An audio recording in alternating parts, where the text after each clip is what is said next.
παιδιά, βρισκόμαστε σε ένα πάρκο, δεν θυμάμαι πώς λέγεται και θα σας δείξω κάποια μέρα από αυτό το πάρκο. Όπως βλέπετε εδώ είναι κάτι σαν μια εκκλησία που είναι αφιερωμένο στην Αγία Μαρία. Όπως βλέπετε εδώ έχει πολλές εικόνες. Εδώ είναι ο μυστικός δείπνος. Εδώ έχει κάτι σαν συντριβάνι που έχει δροσερό νερό.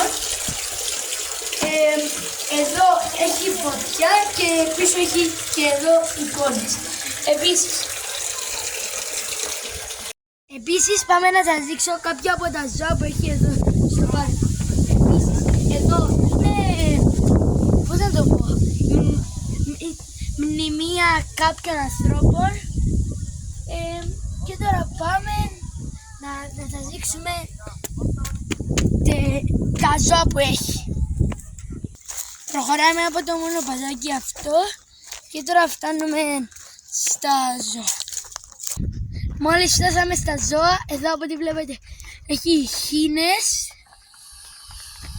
που κάνει κάτι περίεργα πράγματα.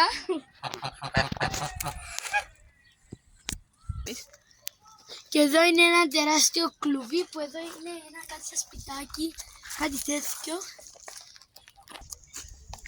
Επιπρόσθετα εδώ βλέπουμε έναν που είχε νερό, να δεν κάνω λάθος, έχει όταν βρέχει. Ναι, και εδώ έχει μια γέφυρα και επίσης εκεί είναι κάτι σαν χτισμένο εκείνο γέφυρα.